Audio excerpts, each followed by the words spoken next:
নমস্কার বন্ধুরা, আমি বিদিশা আর আপনারা দেখছেন কেয়ার ডেস্টিনেশন চ্যানেল। বন্ধুরা, এলএনটি মাইক্রো ফাইন্যান্সে কিন্তু আবার নতুন করে জব ভ্যাকেন্সি ওপেন হয়েছে বিভিন্ন লোকেশনের জন্য। বন্ধুরা, কী কী ক্রাইটেরিয়া আপনাকে ফলো করতে হবে, কত টাকা স্যালারি আপনারা পাবেন এলএনটিতে, সবটাই কিন্তু ভিডিওর মাধ্যমে আমি আপনাকে জানানোর চেষ্টা করব। তো পুরো ভিডিওটা স্কিপ না করে ভালো করে মন দিয়ে দেখুন, তারপরেই কিন্তু বন্ধুরা জবের জন্য অ্যাপ্লাই করবেন। বন্ধুরা, আপনারা যদি আমার চ্যানেলে নতুন হন, চ্যানেলটাকে কিন্তু অবশ্যই সাবস্ক্রাইব করে রাখবেন, পাশে থাকা বেলটাও কিন্তু অন করে রাখবেন, যাতে আমি কোনো ভ্যাকেন্সির আপডেট দিলেই সবার আগে নোটিফিকেশনটা আপনার কাছে চলে যায়। বন্ধুরা, এর যদি অ্যাপ্লাই করার জন্য কিন্তু কোনো রকম টাকা পয়সা আপনাদেরকে দিতে হবে না, সম্পূর্ণ ফ্রিতে কিন্তু আপনারা অ্যাপ্লাই করতে পারবেন। আর এছাড়া যদি অন্য কোনো জবের রিকোয়ারমেন্ট থাকে তাহলে কিন্তু অবশ্যই আপনি আমায় কমেন্ট করে জানাতে পারেন, সাথে কিন্তু আপনার কোয়ালিফিকেশন, আপনার এজ, আপনার লোকেশনটা কিন্তু মেনশন করে দেবেন, যাতে আমি আপনার যোগ্যতা অনুযায়ী আপনার নিয়ার বাই লোকেশনে আপনার কাছে বোঝার চেষ্টা করতে পারি। তো বন্ধুরা, চলুন দেরি না করে দেখে নিই যে এলএনটি মাইক্রো ফাইন্যান্সে চাকরি করার জন্য আপনাদেরকে ঠিক কী কী ক্রাইটেরিয়া ফলো করতে হচ্ছে, আর এখন এলএনটিতে কোন কোন লোকেশনের জন্য ভ্যাকেন্সি ওপেন হয়েছে।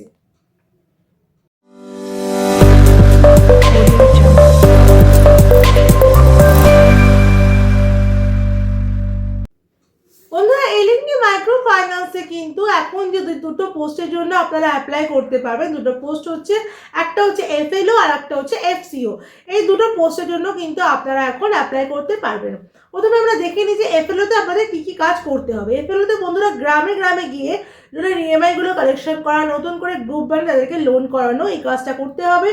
আর এফসিওর জন্য হচ্ছে শুধুমাত্র বকেয়া ইএমআই রাশিগুলো কালেকশন করা ও নতুন গ্রুপ তৈরি করতে কিন্তু হয় না। মানে এফসিওতে কিন্তু কোনো রকম গ্রুপ আপনাকে বানাতে হবে না, শুধু আপনারা বকেয়া ইএমআই যেগুলো আছে সেগুলো কালেকশন আপনারা করবেন। বন্ধুরা, হোম লোকেশন থেকে 50 to 70 কিলোমিটার ডিস্টেন্সে কিন্তু আপনাকে ব্রাঞ্চে পোস্টিং দিতে দেবে। মানে যে আপনারা যদি কাজ করতে ইন্টারেস্টেড থাকেন তাহলে কিন্তু অবশ্যই 50 থেকে 70 কিলোমিটার দূরে গিয়ে আপনাকে থেকে কাজটা করতে হবে। লোকেশনটা কিন্তু ডিসাইড করবে এইচআরই। কাজ শুরু করতে হবে সকালে কাজ শুরু হয় মোটামুটি 7:30 থেকে কাজ শুরু হয়, শেষ হতে হতে কোনোদিন রাত 7টা-8টাও বেজে যেতে পারে। মাঝখানে 2 থেকে 3 ঘন্টার একটা ব্রেক দেওয়া হয়। মানে আপনারা কিন্তু ব্রাঞ্চে এসে 2 থেকে 3 ঘন্টা খাওয়া দাওয়া করে কিন্তু বিশ্রাম করতে পারবেন। থাকা খাওয়া কোম্পানি ব্যবস্থা করে দেবে, কিন্তু থাকা খাওয়ার জন্য যা খরচা হবে সেটা আপনাকেই কিন্তু দিতে হবে। প্রতি মাসে আনুমানিক 2 থেকে 3,000 টাকার মধ্যে কিন্তু খাওয়া থাকা মিলিয়ে খরচা হয়। কেউ যদি ব্রাঞ্চের আশেপাশে নিজস্ব রুম নিয়ে থাকতে চায় সেক্ষেত্রেও কিন্তু কোম্পানি কোনো আপত্তি করে না। বন্ধুরা, 1 থেকে 12 তারিখ পর্যন্ত কোনো রকম ছুটি এলএনটিতে পাওয়া যায় না, একমাত্র মেডিকেল সমস্যা থাকলেই ছুটি মঞ্জুর করা হবে। কারণ এই সময় কালেকশন করতে হয়। আর 12 তারিখের পর 4টে ছুটি থাকবে। এই সময় নতুন গ্রুপ বানানো, লোন করানো হয়ে থাকে।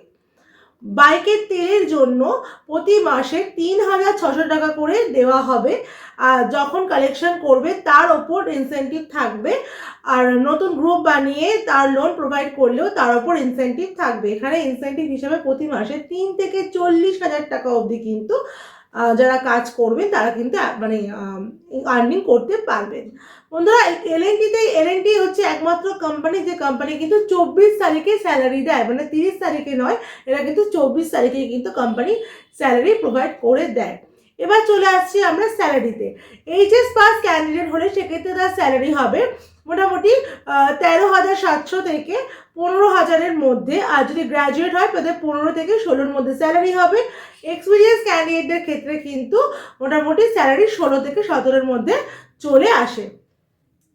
এবার চলে আসছে বন্ধুরা, আর কি কি ডিটেলস এখানে আপনাকে মানে ফলো করতে হবে। সেটা হচ্ছে, এক্সপিরিয়েন্স ক্যান্ডিডেট থাকলে কিন্তু অবশ্যই এনওসি বা রিলিভিং লেটার কিন্তু লাগবেই।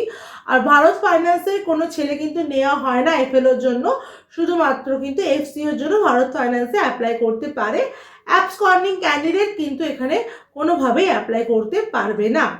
এই কাজটা করার জন্য অবশ্যই তো বাইক লাগবেই। আর যদি বাইকের সাথে লাইসেন্স যদি না থাকে, লার্নার দিয়েও কিন্তু সে এই কাজটাতে কিন্তু কাজটা কিন্তু করতে পারবে। আর পরবর্তীকালে তো লাইসেন্সার হয়েই যাচ্ছে, কোনো অসুবিধা নেই। এবার চলে আসছে, এবার আপনাদের ইন্টারভিউ প্রসেসে কীভাবে আপনারা ইন্টারভিউ প্রসেসটা এখানে দেবেন। প্রথমে যখন আপনার ইন্টারভিউ হবে, ইন্টারভিউ হওয়ার পরে ডকুমেন্টেশন হবে। ডকুমেন্টেশনের পর আপনাদের 3 থেকে মোটামুটি 4 দিন একটা ট্রেনিং হয়। ট্রেনিংটা আপনারা কমপ্লিট করতে হবে। ট্রেনিংয়ে থাকা খাওয়ার ব্যবস্থা কিন্তু কোম্পানি করে দেবে। তারপর আপনাদের অফারটা ইস্যু হয়ে যায়, সেকে তারপরে কিন্তু আপনাদেরকে নিজস্ব যে ব্রাঞ্চে কোম্পানি মানে কোম্পানির এইচআর যে ব্রাঞ্চের জন্য আপনাকে সিলেক্ট করেছে সেই ব্রাঞ্চে কিন্তু আপনাদের পোস্টিং করে দেবে। এই প্রসেসে কিন্তু এল&টি মাইক্রো ফাইন্যান্সের কাজটা হয়। এবার চলে আসি ডকুমেন্টস কী লাগবে। ডকুমেন্টস হচ্ছে ভোটার কার্ড, আধার কার্ড, প্যান কার্ড, সিভি তো অবশ্যই আপনারা এনটিভিতে নিয়ে যাবেনই, প্যান কার্ড, ব্যাংকের পাসবুক, এর ফ্রন্ট পেজ, এগুলো কিন্তু ডকুমেন্টেশনে অবশ্যই লাগবে। ডকুমেন্টেশনের সময় এগুলো কিন্তু ম্যান্ডেটরি থাকছেই। আর এনওসি যদি লাগে, মানে যদি কোম্পানি যদি অন্য কোনো কোম্পানি যদি এক্সপিরিয়েন্স থাকে, সেক্ষেত্রে কিন্তু আপনার এনওসি বা রেজিস্ট্রেশনটাও কিন্তু অবশ্যই লাগবে। এই সমস্ত ডকুমেন্টস তো লাগবেই। আর যখন ইন্টারভিউতে যাবেন, ফর্মাল ড্রেসে যাবেন, ফর্মাল শু ক্যারি করবেন, আর প্রেজেন্টেবল হয়ে কিন্তু ইন্টারভিউটা অবশ্যই আপনাকে দিতে হবে। সেলফ ইন্ট্রোডাকশনটা কিন্তু এল&টির ক্ষেত্রে খুব ইম্পর্টেন্ট, তো সেটা কিন্তু অবশ্যই ঠিকঠাকভাবে দেবেন। এবার আমরা চলে আসছি লোকেশন। এখন বন্ধুরা যে লোকেশনগুলোর জন্য মেনলি ভ্যাকেন্সিটা ওপেন হচ্ছে, সেই লোকেশনগুলো হচ্ছে বাঁকুড়া, মেদিনীপুর, বীরভূম, বর্ধমান। এই 4টে লোকেশনের জন্য কিন্তু মেনলি এখন ক্যান্ডিডেটদের নেওয়া হচ্ছে। আরও একবার বলে দিচ্ছি, বাঁকুড়া, মেদিনীপুর, বীরভূম, বর্ধমান, এই 4টে লোকেশনের জন্য কিন্তু এখন এল&টি মাইক্রো ফাইন্যান্সে কিন্তু মানে হিউজ পরিমাণেই বলতে পারেন ভ্যাকেন্সি কিন্তু ওপেন হয়েছে। এবারে আমরা চলে আসছি আপনারা অ্যাপ্লাই করবেন কী করে। ডেসক্রিপশনে দেখুন কন্ট্যাক্ট নাম্বার দেওয়া আছে, ওখানে সিভি পাঠিয়ে অ্যাপ্লাই করতে পারেন, বা আপনারা কিন্তু কল করেও অ্যাপ্লাই করতে পারেন। শুধু এটুকু মাথায় রাখবেন, গ্র্যাজুয়েট ক্যান্ডিডেটই কিন্তু বেশি প্রেফার করা হচ্ছে। গ্র্যাজুয়েট যেন আপনার গ্র্যাজুয়েশন যেন অবশ্যই থাকে। আর সেকেন্ড হচ্ছে এজ লিমিট যেন 21 থেকে 32 এর মধ্যে থাকে, মানে 94 ডেট অফ বার্থ লাস্ট নেওয়া হবে, 93 কিন্তু নেওয়া হবে না। 94 ডেট অফ বার্থ থাকলে আপনারা কিন্তু এল&টির জন্য অ্যাপ্লাই করতে পারবেন। আশা করি পুরোটাই ভালোভাবে বোঝাতে পেরেছি। যদি কোনো রকম প্রবলেম হয়, কন্ট্যাক্ট নাম্বারে কন্ট্যাক্ট করে আপনারা জেনে নিতে পারেন। ভিডিওটা ভালো লাগলে অবশ্যই ভিডিওটাকে লাইক করে দেবেন, ভিডিওটাকে অনেক শেয়ার করে দেবেন। চ্যানেলে নতুন হলে চ্যানেলটাকে কিন্তু সাবস্ক্রাইব করতে একদম ভুলবেন না। বন্ধুরা, আমার হোয়াটসঅ্যাপ চ্যানেল, আমার টেলিগ্রাম চ্যানেলটাও কিন্তু ফলো করে রাখবেন, যার লিঙ্ক কিন্তু আমার যে কোনো ভিডিও ডেসক্রিপশনে আপনারা পেয়ে যাবেন। আর এছাড়াও কিন্তু আমার ফেসবুক পেজ আছে, যার নাম কিন্তু কেডেশনই আছে, সেটাও কিন্তু আপনারা একটু ফলো করে রাখবেন, যার লিঙ্ক কিন্তু আমার হোয়াটসঅ্যাপ চ্যানেলে দেওয়া আছে। আমার ভিডিও শেষ পর্যন্ত দেখার জন্য আপনাদেরকে অসংখ্য ধন্যবাদ।